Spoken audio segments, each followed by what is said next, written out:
¡Qué monada! Servías café en la zona verde. Alguien se burló. Ella no dijo nada, solo se levantó la manga. El tatuaje descolorido mostraba un halcón con números de cola. El coronel se quedó paralizado y todo cambió. ¿Alguna vez has visto una sala en silencio absoluto cuando la verdad ya no se podía negar? El campo de entrenamiento del desierto de Nevada bullía con el caos militar habitual. Reclutas recién llegados se mezclaban con veteranos experimentados en el Mesaul, cada uno encontrando su lugar en la jerarquía tácita. Las conversaciones iban de lo jactancioso a lo amargo, el aire cargado de testosterona y competencia. La sargento de primera clase Anna Ramírez estaba sentada sola en una mesa de la esquina. A sus 41 años, sus curtidas Aku contaban historias que ella jamás diría. Las canas le salpicaban el pelo oscuro y sus manos llenas de cicatrices comían metódicamente mientras el caos la rodeaba. «Mira al nuevo instructor», susurró el soldado Martínez, señalando a Anna con la cabeza. Seguro que pasó su despliegue archivando papeleo en alguna oficina con aire acondicionado. El comentario se escuchó lo suficientemente alto como para llegar a las mesas vecinas. Las cabezas se giraron con cruel anticipación. Soldados que habían encontrado un nuevo entretenimiento. El sargento Brooks, operador de tanque con 3 despliegues, decidió morder el anzuelo. Se acercó con la arrogancia de quien nunca ha aprendido a callar. «Señora», dijo, con un título que destilaba falso respeto. «Nos preguntábamos sobre sus antecedentes, logística, administración». Su voz se alzó, llamando la atención. «Quizás sirva café en la zona verde». El comedor empezó a quedar en silencio. Las conversaciones se interrumpieron cuando los soldados percibieron el drama que se avecinaba. Anna continuó comiendo, con la expresión inalterada, como si Brooks no hubiera hablado. «Le estoy hablando a usted, sargento», insistió Brooks, con la voz tensa de alguien que había confundido el silencio con debilidad. «Algunos de nosotros incluso llevábamos armas al campo de tiro». «¿Qué llevaba usted? ¿Un portapapeles?» Anna dejó el tenedor. Levantó la vista con ojos que albergaban profundidades que Brooks no podía comprender. Ojos que habían visto morir a amigos, tomado decisiones de vida o muerte a 90 metros sobre territorio hostil, enfrentado a la muerte y elegido huir de todos modos. Aún así, no dijo nada. El silencio se hizo más denso, lleno de anticipación. Más soldados se reunieron, formando un círculo flexible. Algunos, con una diversión incómoda, otros con genuina curiosidad por cómo se desarrollaría esto. «Se le comió la lengua, sargento», gritó Martínez, envalentonado por la atención de la multitud. La respuesta de Anna fue simple. Sin romper el contacto visual con Brooks, extendió la mano y se arremangó lentamente la manga izquierda. El tatuaje emergió como una revelación. Un feroz halcón extendió sus alas sobre su antebrazo, dibujado en tinta negra, desvanecido a un azul grisáceo con el paso de los años. Pero no fue la maestría lo que hizo que la sala se quedara en silencio. Fueron los números grabados bajo las garras del ave. 17-6, seguido de dígitos más pequeños que marcaban los números de cola de los aviones. Un soldado mayor cerca de la pared se enderezó, luego otro. El reconocimiento se reflejó en los rostros de toda la sala como el amanecer. Después de una larga noche, la puerta del Mesaul se abrió y entró el coronel Nate Grayson. A sus 55 años, tenía el porte de alguien que había infundido respeto tanto en la cabina como en la sala de juntas. Su mirada recorrió la sala, absorbiendo el silencio inusual, la multitud reunida, la tensión crepitante. Su mirada se posó en Anna, todavía sentada con la manga arremangada, el tatuaje del halcón visible para todos. El rostro de Grayson palideció. «Ramírez». Respiraba apenas audible, luego más fuerte con creciente certeza. «Falcón 6». La sala contuvo la respiración. Anna finalmente habló, con voz firme y tranquila. «Sí, señor». Grayson se abrió paso entre la multitud, sin apartar la vista del tatuaje. «Dios mío», susurró. Uno de los mejores pilotos Apache que he tenido el privilegio de conocer. Brooks retrocedió, la confusión reemplazó su anterior bravuconería. La multitud murmuró, susurros de piloto Apache y Falcón 6 resonando en el Mesaul como ondas expansivas. Caballeros, anunció Grayson, con una voz que transmitía autoridad absoluta. Están viendo a una leyenda. Esta mujer no servía café. Sirvió la muerte a nuestros enemigos y la salvación a nuestros amigos. La inversión fue total. Los mismos soldados dispuestos a burlarse de Anna ahora la miraban con renovado respeto. Hers reemplazó un extraño silencio. ¿Alguna vez han confundido tus cicatrices con silencio? Si alguna vez han dudado de ti, pon un emoji de cuchillo. A la mañana siguiente llegó la crisis. El escuadrón Apache del regimiento tenía programados ejercicios conjuntos en 3 semanas, pero problemas de mantenimiento habían dejado en tierra a la mitad de sus aeronaves. Peor aún, 2 pilotos nuevos, recién salidos de la escuela de vuelo, apenas tenían horas suficientes para calificar para operaciones básicas, y mucho menos para las complejas maniobras requeridas para la próxima misión. El coronel Grayson convocó una reunión de emergencia en la sala de reuniones. Mapas cubrían cada pared y un café fuerte mezclado con la tensión de la decisión anticipada llenaba el aire. Vamos retrasados y con poca demanda, anunció Grayson a los oficiales reunidos. Necesito a alguien que pueda poner al día rápidamente a nuestros pilotos novatos. Su mirada se encontró con Anna, en la parte de atrás. Sargento Ramírez, quiero que se encargue de su entrenamiento de vuelo. Murmullos de sorpresa recorrieron la sala. El capitán Williams, el actual oficial de entrenamiento del escuadrón, se removió incómodo. Señor, con todo respeto, el sargento Ramírez no ha estado en una cabina en 12 años, intervino Anna en voz baja. 12 años, 4 meses y 16 días. La precisión de su respuesta silenció a la sala. Todos comprendían ese tipo de conteo, como los veteranos de combate marcan el tiempo desde su última misión, su último momento de verdadero propósito. Pero señor, continuó Williams, necesitamos a alguien actualizado. Alguien que haya sobrevivido a 137 misiones de combate en Irak. La voz de Grayson fue cortante. Alguien que trajo a casa a todos los pilotos bajo su mando. Alguien que se ganó la cruz de vuelo distinguido por acciones que aún son clasificadas. Anna metió la mano en su chaqueta y sacó un libro de registro desgastado. Lo colocó sobre la mesa de conferencias con la reverencia de quien maneja un texto sagrado. La cubierta de cuero estaba agrietada y manchada, con cicatrices de despliegues que habían puesto a prueba la resistencia. Resistencia tanto de las máquinas como de los humanos. ¿Puedo, señor? Abrió el libro de registro, revelando página tras página de anotaciones meticulosas. Tiempos de vuelo, parámetros de misión, informes de estado de la aeronave, todo registrado con la caligrafía precisa de alguien que entendía que los detalles marcaban la diferencia entre la vida y la muerte. La subteniente Kelly, una de las pilotos novatas, se inclinó hacia adelante para examinar las páginas. Abrió los ojos de par en par al procesar los números. Señora, esto demuestra más de 800 horas de vuelo en zonas de combate. 847 horas, 32 minutos, corrigió Anna. Cada minuto ganado.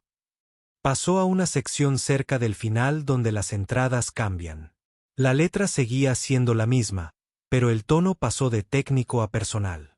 Aparecían nombres en los márgenes. No designaciones de aeronaves, sino personas, amigos, hermanos y hermanas de armas que no habían llegado a casa. El tatuaje en mi hombro, dijo Anna, arremangándose la otra manga para revelar más tinta. Lleva los nombres de 4 pilotos de mi escuadrón.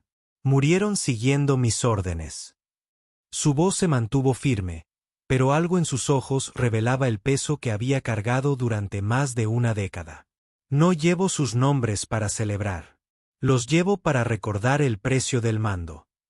La teniente Rodríguez, la segunda piloto novata, tragó saliva con dificultad. Señora, quiero decir, de hecho, Usted lideró un escuadrón y los trajo de vuelta.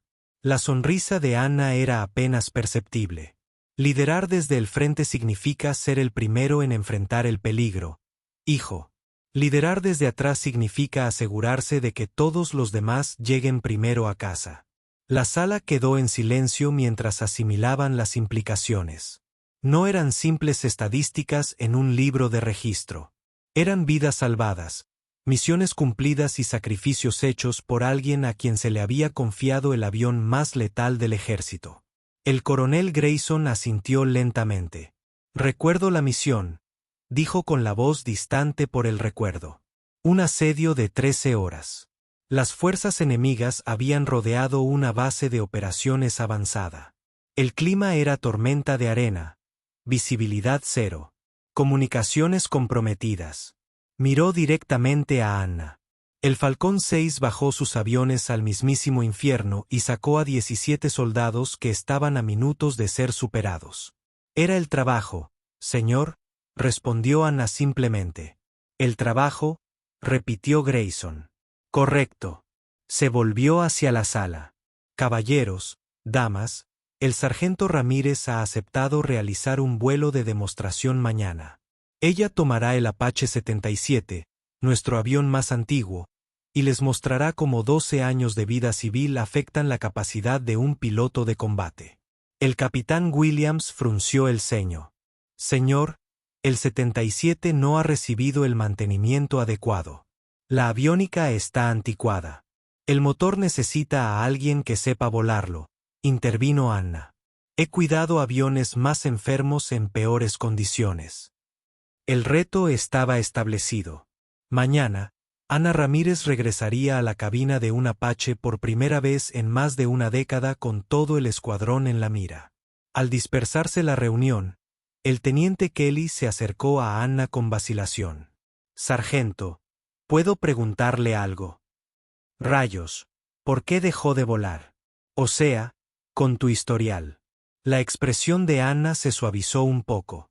A veces la guerra termina, pero el guerrero no. Tenía que descubrir cómo ser útil sin ser destructivo. Hizo una pausa, estudiando el rostro del joven oficial. Mañana verás si recuerdo la diferencia. El peso de la expectativa flotaba en el aire del desierto. Anna se había ofrecido voluntaria para regresar a un mundo que había dejado atrás, para demostrar su valía una vez más a quienes deberían haber sabido que no debían dudar de ella. Pero mientras caminaba de regreso a sus aposentos, con el tatuaje del halcón visible bajo la manga arremangada, sintió algo que no había experimentado en años. Expectativa. No miedo, ni pavor, sino la excitación eléctrica de un guerrero preparándose para la batalla. El mañana reivindicaría su legado o la expondría como una reliquia del pasado. No había término medio en el cielo implacable. El amanecer amaneció sobre el desierto de Nevada con una claridad cristalina que hacía que todo pareciera posible. La pista de vuelo bullía de actividad mientras los equipos de tierra preparaban los aviones para los ejercicios del día. Pero todas las miradas estaban puestas en Apache 77, el helicóptero veterano y deteriorado que reivindicaría a Anna Ramírez o la expondría como una reliquia de la guerra. El ave lucía impecable. Pintura desgastada por la arena y el sol, manchas de reparación visibles a lo largo del fuselaje y una aviónica que pertenecía a una generación anterior de la guerra. Pero Anna se acercó a él con la ternura de quien saluda a un viejo amigo. No es gran cosa, admitió el suboficial Martínez, el mecánico jefe. Pero es sólido. Voló más de 2000 horas en el teatro de operaciones antes de que la retiraran a tareas de entrenamiento. Anna recorrió con la mano el revestimiento de la aeronave, buscando sutiles imperfecciones que contaban la historia de cada misión, cada aterrizaje, cada momento en que la máquina y el piloto se habían confiado sus vidas. Servirá, dijo simplemente. El escenario del ejercicio era sencillo. Una extracción de emergencia simulada en territorio hostil. Las fuerzas terrestres estaban inmovilizadas por el fuego enemigo. Las condiciones meteorológicas empeoraban y el tiempo se agotaba. Dos pilotos novatos intentarían el rescate mientras Anna proporcionaba supervisión y orientación táctica. Pero a medida que la mañana daba paso a la tarde, la simulación se volvió aterradoramente real. Una cizalladura inesperada del viento azotó el área de entrenamiento, convirtiendo las maniobras rutinarias en una lucha por la supervivencia. El Apache de la teniente Kelly quedó atrapado en una corriente descendente que lo estrelló contra el suelo rocoso del desierto, mientras que el teniente Rodríguez se vio desorientado en una repentina tormenta de polvo que redujo la visibilidad a escasos metros. ¡Auxilio! ¡Auxilio! La voz de Kelly crepitó por la radio con un matiz de pánico. Perdí el sistema hidráulico y estoy descendiendo demasiado rápido. La transmisión de Rodríguez era apenas inteligible debido a la estática. No puedo ver. Los instrumentos giraban, solicitando orientación inmediata. La respuesta de Anna fue inmediata y decisiva. Falcón 6 tomando el control. Todas las unidades, sigan mi ejemplo. Inclinó el Apache 77 en un picado pronunciado. El viejo avión se tambaleó bajo el estrés de maniobras que no había realizado en años. El motor protestó con gruñidos mecánicos que habrían aterrorizado a un piloto menos experimentado. Pero las manos de Anna permanecen firmes en los controles. Kelly, corta la energía a los sistemas auxiliares y dirige todo a la principal. Rotor. Rodríguez, reduce la altitud a 15 metros y sigue el sonido de mis rotores. Voy hacia ti. El personal de tierra observó en silencio atónito como el helicóptero de Anna descendía bajo la nube de polvo, volando a una altitud que no dejaba margen de error. A través del aire cargado de arena, pudieron ver las luces de navegación del Apache atravesando la penumbra como un faro en una tormenta. La voz de Anna se mantuvo tranquila por la radio, pero sus acciones denotaban la desesperación transformada en precisión. Posicionó su aeronave entre Rodríguez y un afloramiento rocoso, usando su propio helicóptero como punto de referencia mientras lo guiaba hacia un espacio aéreo más seguro. Informó que hubo contacto visual con ambas aeronaves, iniciando la formación de escolta.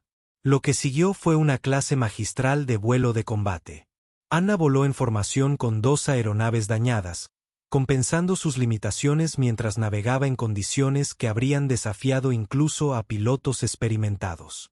Indicó las direcciones del viento, los ajustes de altitud y la configuración de potencia con la autoridad de quien ya había hecho esto antes, no en entrenamiento, sino cuando realmente había vidas en juego. Toda la secuencia fue grabada por múltiples cámaras, material de entrenamiento.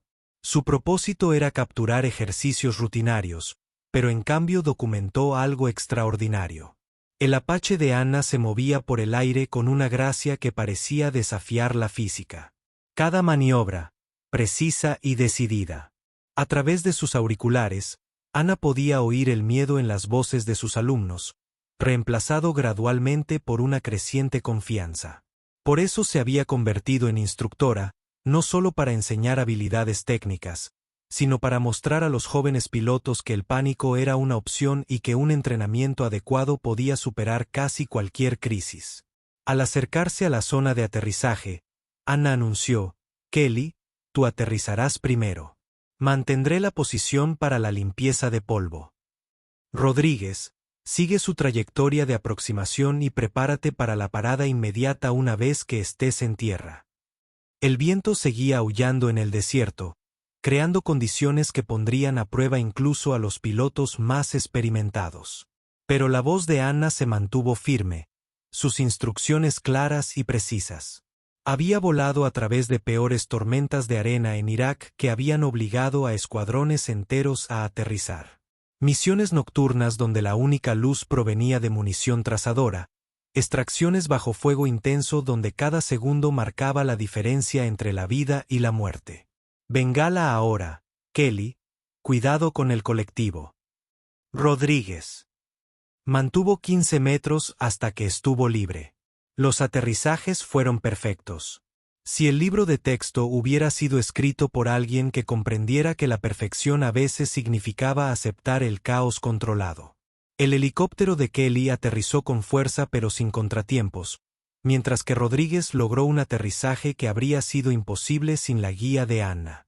Mientras el polvo se asentaba y los motores se apagaban, Anna descendió del Apache 77 y se encontró con todo el escuadrón de entrenamiento esperándola. El personal de tierra, los pilotos, el personal de mantenimiento y los instructores formaban un semicírculo aproximado alrededor de la aeronave. Sus rostros reflejaban asombro, respeto y algo parecido a la reverencia. El coronel Grayson dio un paso al frente, con expresión indescifrable. Durante un largo instante, simplemente miró a Anna. Luego, al helicóptero, que acababa de volar en condiciones que casi se habían cobrado 2 aeronaves y 4 vidas. 12 años, dijo finalmente. 12 años fuera de la cabina y volabas como si nunca te hubieras ido. Anna se quitó el casco de vuelo. Su cabello canoso estaba empapado de sudor. Hay cosas que no se olvidan, señor, ni siquiera cuando se quiere. La multitud comenzó a aplausos lentos al principio, que luego fueron aumentando hasta alcanzar un crescendo que resonó por todo el desierto. Los tenientes Kelly y Rodríguez se acercaron a ella, pálidos pero agradecidos. Señora, dijo Kelly con voz ligeramente temblorosa. No sé cómo agradecerle. No lo sé, respondió Anna. Solo prométeme que harás lo mismo por alguien más cuando llegue tu momento. Mientras la multitud se dispersaba y los aviones estaban asegurados para la noche, Anna se quedó sola junto al Apache 77. Apoyó la mano en el fuselaje una vez más, susurrando palabras que solo ella y la máquina podían oír. Mañana, todo cambiaría. Pero esta noche, había recordado quién era. La transformación fue inmediata y total. A las pocas horas del vuelo de emergencia, las imágenes de la actuación de Anna se habían difundido por toda la base. Videos de celulares capturaron su precisión en el vuelo, mientras que las cámaras oficiales de entrenamiento documentaban cada detalle técnico de la operación de rescate. Lo que había comenzado como una simple demostración se había convertido en una clase magistral de aviación de combate. El mismo salón de entrenamiento que había presenciado su humillación ahora vibraba con una energía diferente.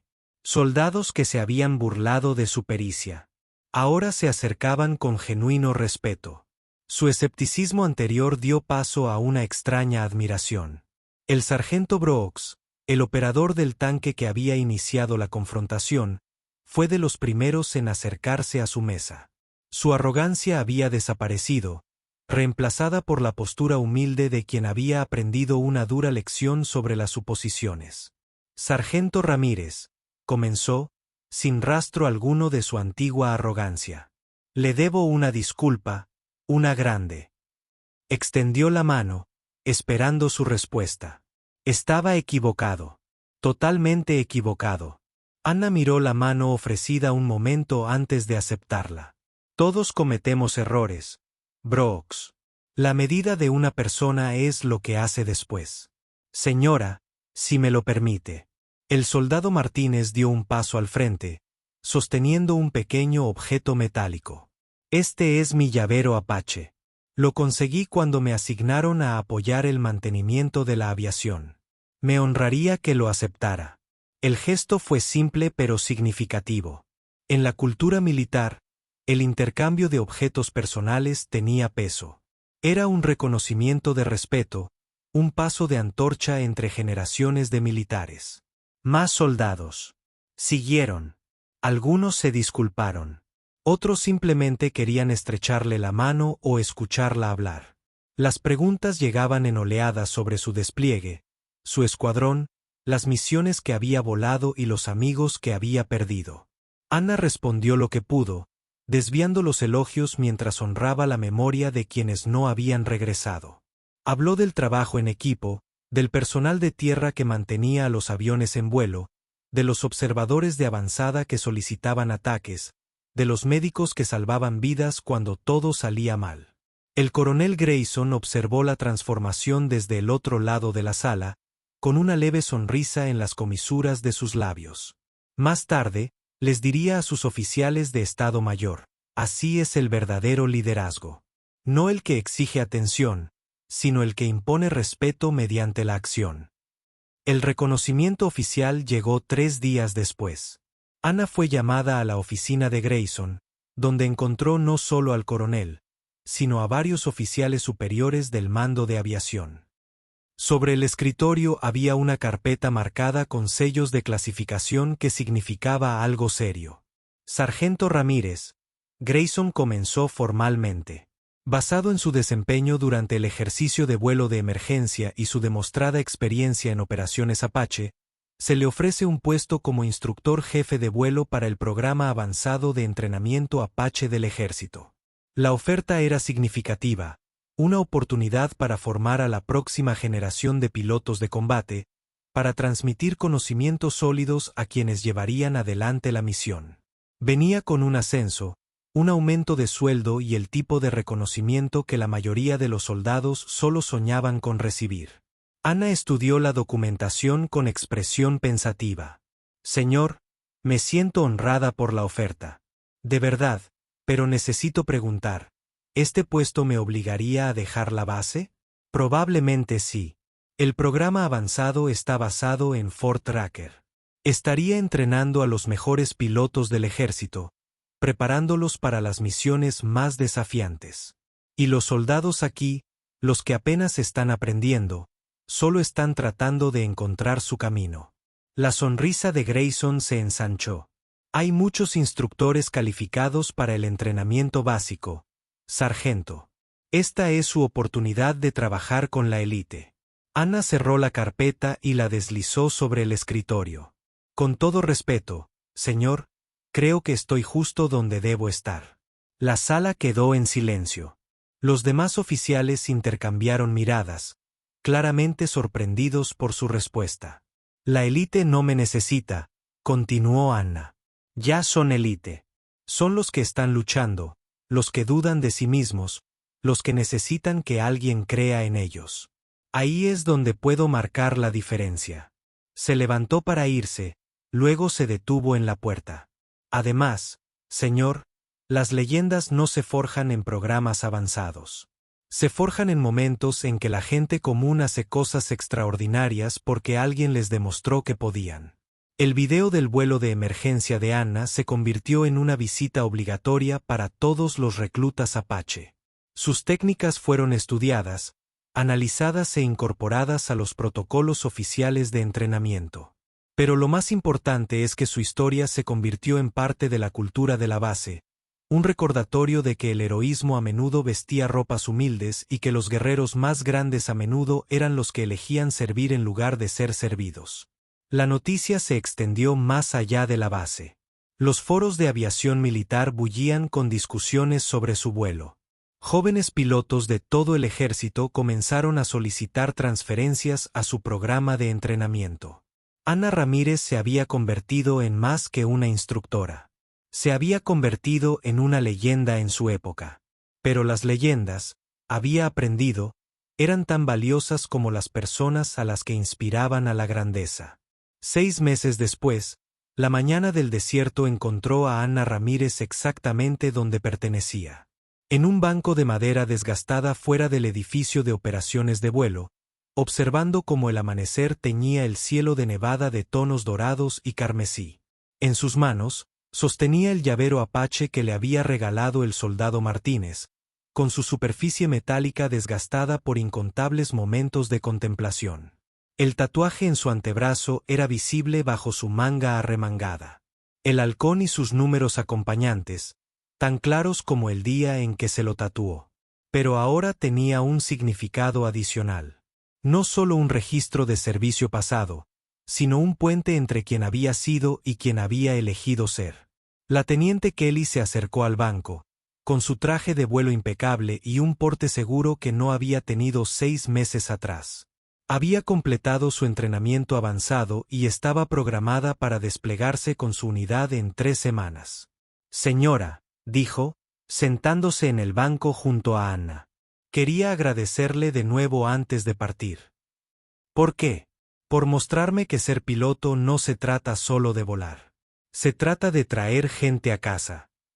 Anna sonrió, recordando a su propio instructor de décadas pasadas. Un suboficial brusco que le enseñó que el helicóptero era solo una herramienta. Y que la verdadera habilidad residía en saber cuándo y cómo usarlo. La máquina te fallará algún día, dijo, repitiendo palabras que había oído hacía mucho tiempo. Tu entrenamiento te fallará. Incluso tu coraje podría fallarte.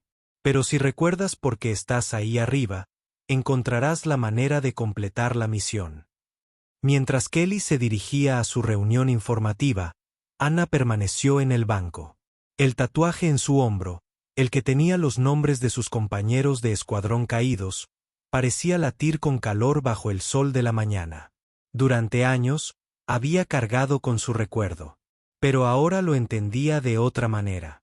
No habían muerto siguiendo sus órdenes.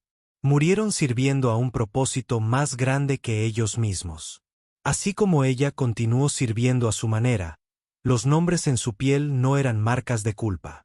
Eran promesas cumplidas, vidas honradas y un legado que continuaría a través de cada piloto que entrenó. Anna tocó el tatuaje del halcón en su antebrazo, sintiendo las líneas de tinta en relieve que se habían convertido en parte de su historia. Los números debajo, 17-6, alguna vez representaron solo un número de cola de avión. Ahora representaban algo más, un recordatorio de que algunas marcas en nuestros cuerpos dicen verdades que nuestras bocas nunca podrían.